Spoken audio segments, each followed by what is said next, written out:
ప్రశ్న ఏంటంటే, what is a blessing? ఆశీర్వాదము అంటే ఏంటి? ఆశీర్వదించబడటము అంటే ఏంటి? చాలామంది హ్యాష్ ట్యాగ్స్ పెడతారు, లేకపోతే బ్లెస్డ్ అనో, ఐఎమ్ బ్లెస్డ్ అనో, లేదా బ్లెస్సింగ్ వైబ్స్ అనో మనం చాలా చోట్ల చూస్తాం, స్టేటస్లో లేకపోతే ఫేస్బుక్, ఇన్స్టాగ్రామ్స్లో. ఐఎమ్ బ్లెస్డ్ అని ఎవరు చెప్పొచ్చు? దేన్ని బట్టి చెప్పొచ్చు బ్లెస్సింగ్ అంటే? మీకు బాగా బ్యాంక్ బ్యాలెన్స్ పెరిగిపోతున్నాయి అనుకోండి, అప్పుడు మీరు ఏమనుకుంటారు చెప్పండి?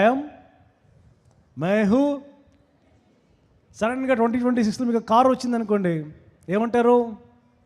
ద లార్డ్ హ్యాస్ డన్, దేవుడు మా కోసం గొప్ప కార్యాలు చేసి. అప్పులు పోయినాయి అనుకోండి, ఏమంటాము? అంటారా అనరా?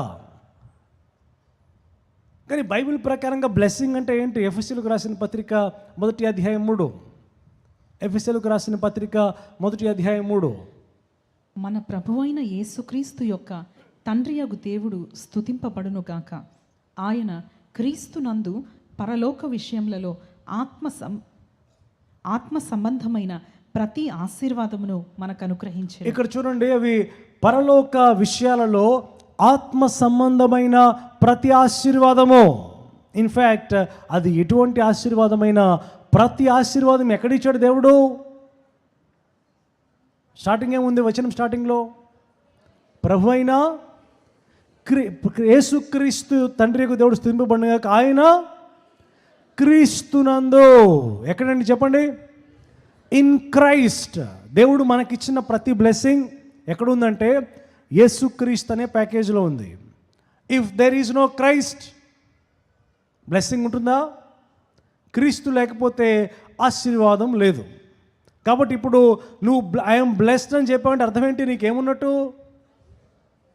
గట్టిగా చెప్పండి. యేసుక్రీస్తు నీలో ఉన్నట్టు, నువ్వు క్రీస్తులో ఉన్నట్టు. ఎవరైతే యేసుక్రీస్తునందు విశ్వాసం ఉంచుతారో వారు ఆశీర్వదించబడినవారు. నేను స్పిరిచువలైజ్ చేసి మాత్రమే చెప్పట్లేదు, ఇది సత్యం.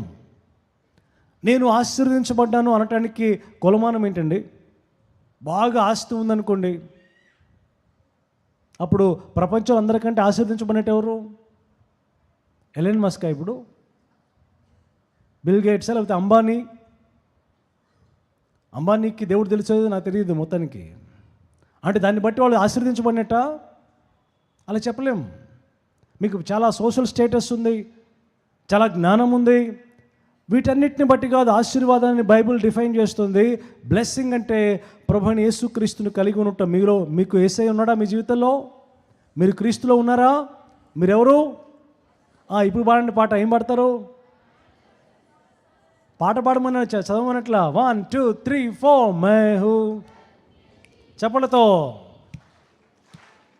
మ్యూజిక్ కూడా వేయండి, పర్లేదు. మేహు ధన్య జీవి టెంగడంగ టెంగడంగ టెంగడంగ. ఎందుకు? నా మీద చెయ్యి ఉంచి ఆశీర్వదించినాడు యెహోవా. ఒకసారి ఆశీర్వదిస్తే అది ఆశీర్వాదం, ఎన్నడెన్నడు అది ఆశీర్వాదం, అది ఆశీర్వాదం, ఎన్నడెన్నడు అది ఆశీర్వాదం. Very good. ఆశీర్వాదం అంటేనే యేసయ్యని కలిగి ఉండటం. మరి గ్రేటర్ బ్లెస్సింగ్ అంటే ఏంటి? ఎక్కువైన ఆశీర్వాదం అంటే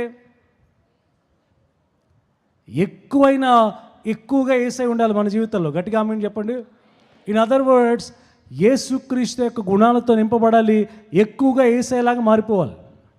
దీన్ని బట్టి ప్రపంచంలో అందరికంటే ఆశీర్వదించబడిన వ్యక్తి ఎవరు? దేన్ని బట్టి చెప్తారు మీరు? రక్షించబడి నెక్స్ట్ యేసుక్రీస్తులాగా ఎవరైతే మారిపోతుంటారో వాళ్ళు బ్లెస్డ్ పీపుల్. గట్టిగా చెప్పడంతో దేవుని నామానికి స్తోత్రాలు చెల్లిద్దాం.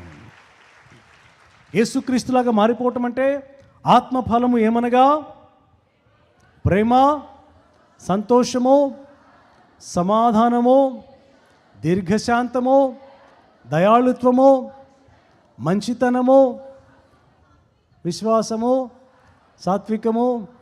మనకి బాగా వచ్చని నోటికి హల్లెలూయా. అయితే నేను క్వశ్చన్ ఏంటంటే, ఇవి మన జీవితాల్లో మనం కలిగి ఉందుముగాక. ఇవి దేవుని గుణాలు కదా. క్రీస్తులాగా మనము మారిపోతూ ఉంటే వీఆర్ రియల్లీ బ్లెస్డ్. ఈ 2026లో ఆశ్చర్య గురించి ఇందా చదివాము, తన సహోదరుల కంటే ఎక్కువ ఆశీర్వాదము, గ్రేటర్ బ్లెస్సింగ్. మనకి సహోదరుల కంటే కాకుండా అక్కడ 2025 కంటే అని పెట్టండి. నాకు 2025 కంటే గ్రేటర్ బ్లెస్సింగ్ 2026లో కలుగునుగాక. అంటే అర్థం ఏంటి? నేను చాలా ఎక్కువగా ఈ ఇయర్లో యేసుక్రీస్తులాగా మారిపోదునుగాక. గట్టిగా ఆమెను చెప్దాం. తగ్గించుకోవాల్సి వచ్చినప్పుడు తగ్గించుకుంటావు. ఎందుకు? క్రీస్తు గుణం ఏంటి? సాత్వికము, మీక్నెస్, పవర్ అండర్ కంట్రోల్. నీకంతా పవర్ ఉంటుంది, అధికారం ఉంటుంది, కానీ అక్కడ వాడగలవు, కానీ వాడవు. ఎందుకంటే దేవుని కోసం అని తగ్గించుకుంటావు. దాన్ని మీక్నెస్ అంటారు. ఇప్పుడు యేసే భూమి మీదకి వచ్చినప్పుడు ఆయన ఏదైనా చేయగలడు, ఏమండి? కానీ తండ్రి యొక్క చిత్తాన్ని నెరవేర్చడానికి, మన రక్షణ కోసము తను తగ్గించుకున్నాడు. Power under control. దాన్నే సాత్వికత అంటారు. నేను సాత్వికుడను. అలా తగ్గించుకోవటము, ప్రేమ చూపించటము, క్షమించటము, పరిశుద్ధత, విశ్వాస్యత, నమ్మకత్వం, విశ్వాసము, ఇవన్నీ దేవుని గుణాలే. వీటిల్లో మనం చాలా ఎక్కువగా దుమ్గాక.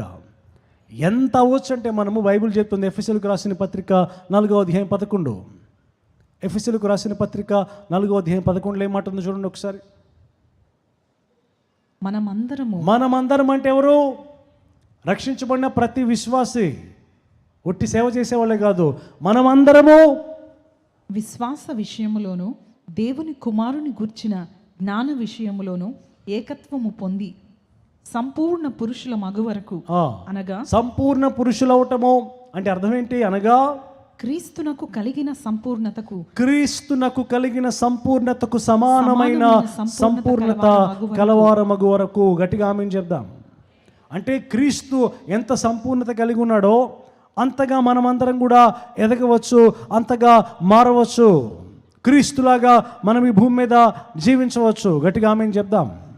ఈ కోరిక సంఘమంతట్లో పుట్టునుగాక. ఈ 2026లో I should have this greater blessing. యేసుక్రీస్తు లాంటి మనస్సు, యేసుక్రీస్తు లాంటి హృదయము, యేసుక్రీస్తు లాంటి శక్తి, యేసుక్రీస్తు లాంటి గుణగణాలు మనము కోరుకుందుముగాక. ఇక్కడ నుంచి చూడండి, మీరు బ్లెస్సెడ్ అన్నప్పుడల్లా బైబిల్లో ఒకవేళ మీ ఆస్తి గురించే మాట్లాడుకుంటే బైబిల్ అంటుంది, ఒకని కలిమి విస్తరించుట వాని జీవమునకు మూలము కాదు. నువ్వు బాగా ఈ లోకపరమైన బ్లెస్సింగ్స్ నీకుంటే దాని అర్థం ఏంటంటే దేవుడు నీ మీద దయ చూపిస్తున్నాడని అర్థం, కృప ఇస్తున్నాడని అర్థం. హల్లెలూయా. ఇట్ డజంట్ మీన్ నువ్వు చాలా ఆశీర్వదించబడ్డావని కాదు. ఆశీర్వాదం అంటే అర్థం ఏంటంటే క్రీస్తులాగా మారిపోవటము. ఈ న్యూ ఇయర్లో సంఘమంతా కూడా క్రీస్తులాగా మారటానికి ఎక్కువగా కోరుకొనుగాక. దానికోసము పరిశుద్ధాత్మతో నింపబడుతూ పరిశుద్ధాత్మ సహాయము కోరుకుందుముగాక.